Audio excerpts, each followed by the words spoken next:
when I was in high school, we moved from a small town, a suburban town. It was named Beaumont, Texas, to an even smaller town called Orange, Texas. And I was really sad about it because all my friends were in Beaumont, and I did so much community theater in Beaumont that was like my whole childhood was doing community theater. I was just dedicated to it and committed to it, and my identity was totally thrown into that. And when we moved to Orange, I lost, so many of the proximity to so many friends. I mean, I still did some community theater, but it was harder because it was half an hour away and I didn't have a license. And Orange, to say the least, is a pretty shitty town. Sorry, y'all, but it's pretty shitty. And we moved to this town where there was literally a cow pasture across the street from my high school. What was I doing there? I'm like this kid who wanted to be on Broadway and knew it from when he was 6 years old, and I'm in Orange, Texas. I should have been at a performing arts high school. I should have been in New York. I should have been somewhere else. But that was the cards that God dealt me, and that's where I was. And, my parents really wanted me to stay close to them and my brothers.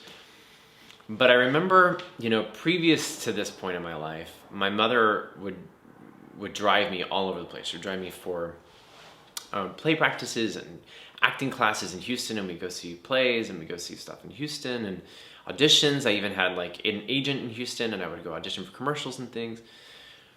And I remember I was around 10 years old one time. I remember my mom saying to me, "You're so talented.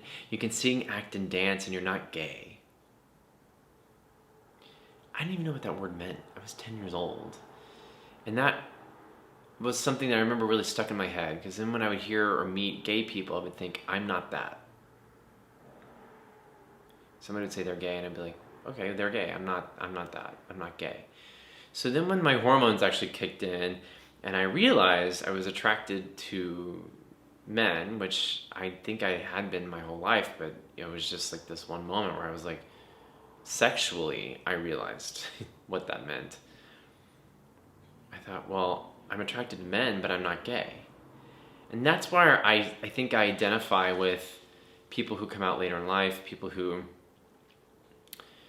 they just think they're not gay. So if they're not gay, maybe they're attracted to men, but they're not gay.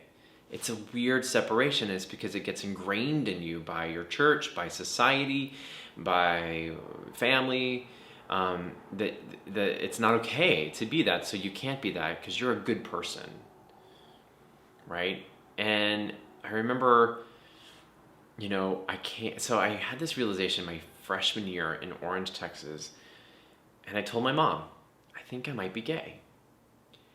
And she told me, we still love you, but you're too young to know, basically. You need to go back in the closet, basically, get a job. You have too much time in your hands. So I got a job at McDonald's. Okay, I knew what I wanted to do. I wanted to be on Broadway, but I was working at a McDonald's in Orange, Texas at the drive-thru, where people would literally pull up in the drive-thru and hand me Bible verses. Orange, Texas. So I get this job at McDonald's. I'm dancing, I'm singing, I'm acting, I'm in the choir, I'm in the drama department. I remember I started smoking cigarettes. I remember I tried to be okay with being gay, and it just was it was horrible. My mother and I were yelling and fighting, and it was horrible. I remember I told my mom that. I went to my dad, and my dad actually was like, I just wish you'd be bi so that at least then you know what it was like to have a kid. I remember saying to him, you know what, I actually can still have a kid. We can adopt or surrogate, whatever. I remember Ellen DeGeneres came out while I was in high school, and we watched that episode where she came out on her TV show, and they were just like the whole time. So I went back in the closet, basically, because I was so unhappy. I was like, if this is what being gay is like, I'm not gay. And I quote unquote dated this girl, Jennifer, who we mostly would just drive around and listen to Les Mis, and every now and then I'd touch her boobs, but only with the bra on and the shirt over it. Like, I never touched boobies. I never went there with a girl. I tried and I prayed and I went to church.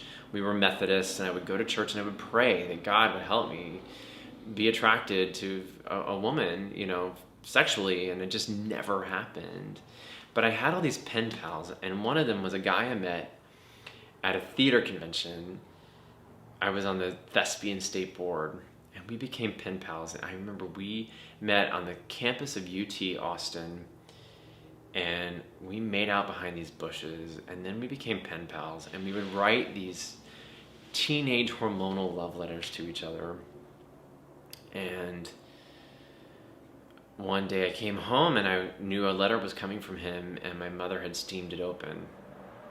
I remember I came home, I was like, did I get an email? And she said, yes. And I ran upstairs and I opened it, and it was like, I love you, I love you. And then I went back downstairs and my mother said, who's it from? And I said, it's from the Thespian Convention. We have a meeting coming up. And she said, I read the letter. She steamed it open, she read it, and then she proceeded to tell me about how they try to recruit and that I shouldn't get involved and blah, blah, blah. And so I told, Chris was his name, to send me his letters to the school via the choir room. So I had to live in the closet for 4 years, and high school was miserable because of it. And I hid it until my senior year, when I finally, something clicked, and I finally was able to go, oh, I don't have to change who I am. I can just be me. Being gay is not all that I am. It's like this one little, it's like the size of my big toe when you look at the perspective of what makes up who I am as a person. And my mom came up to me and she said, you know, she knew I was kind of hanging out with this boy, and she said, what's going on? Where are you at with this gay thing? And I said, oh, I'm pretty sure I am. And she started to cry. And she said to me, this is the worst thing that's ever happened to me. This is worse than when my father died of cancer. And I don't know where I had the wherewithal to say to her, this has nothing to do with you. And that was really ballsy and tough. And it was tough for a while, because they didn't get it. And they didn't have gay role models and positive people. I think that they thought I was going to start wearing leather and be a drag queen. And, you know, my mother, I think about this too. She was a nurse in the 1980s in a small town. She saw people dying of AIDS. You know, I get it. But I never even had an opportunity, so I had to leave. I got out. I left, and I found support. And I eventually read some books, and this is the best thing I can give any gay kid or gay person who's coming out. If you care about the people in your life, it becomes your responsibility to educate them. Because if they don't know what they don't know. So I read a book written by a mother, and Rob Foreman Dew was her name, and it was called The Family Heart. And I sent it to my mom, and my mom read it, and she called me and she said, I just never understood that it wasn't a choice. And now I get it. And she read more books, and she started giving those out to her other friends, and it doesn't change the fact that they're going to vote for Donald Trump, but they love me and they support me. And then, funny enough, Steven and I got married. It'll be 6 years in next April. And the guy who married us was the guy who would send me those love letters in high school, Chris. He's still in my life. He's a pastor at a Presbyterian church here in New York City. You know, he's got his partner, and they just had a baby. And you know, if we live long enough and we stay in touch with the people that matter, everything goes full circle. It all comes full circle. So, that being said, I remember in high school when I was struggling with this sexuality and my mom and all of that, we were doing a one-act play, The Foreigner. And we needed a guy, like a dude, like a jock, to play this one role. And so our theater director went and recruited a guy from the football team, a guy named Tim Hankins. And Tim joined the cast, and he was so hot. Everyone thought he was hot. He was a superstar. The girls thought he was hot. We were all just like, ugh. And I followed him around like a lost puppy. And he was one of the only people in that entire campus who was nice to me. He was so supportive and so nice. And I lost touch with him over the years. And about 6 years ago, he reached out to me on Facebook. And he was a soldier. He's been in Afghanistan, I think at that point, 3 different deployments, and was back. He had a bullet in his leg, and was back recovering, and called me, and like we just started staying in touch. Married with kids, living in, I think it was in El Paso, and then roughly every 6 months I would get a text from him, and he would just say, "Hey, how you doing?" And the last text he sent me, he's like, "I think I want to move to New York and be an actor," and I was like, "Come on up." And last Friday, I got a text from Jennifer, the girl that I dated in high school, that he shot himself.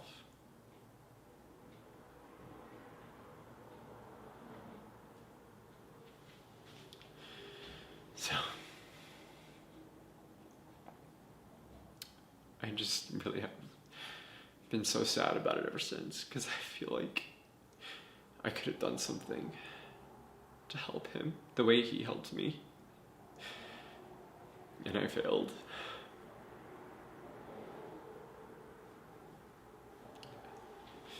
And I just don't understand why people are suffering like this. Why soldiers are going out to these places to fight a war that's never going to end, that's not going anywhere, that's not doing anything. And this guy had to die. He killed himself because of it. It's not worth it.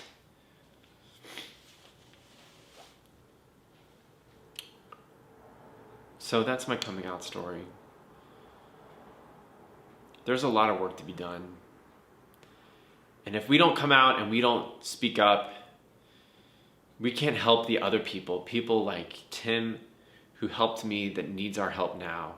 We should, instead of bothering with whether or not somebody's gay or not, that shouldn't even matter anymore, because we need to help our soldiers. We need to help this country. We need to help create more love in this world and stop with all this hate. It's just not worth it. Life is too short.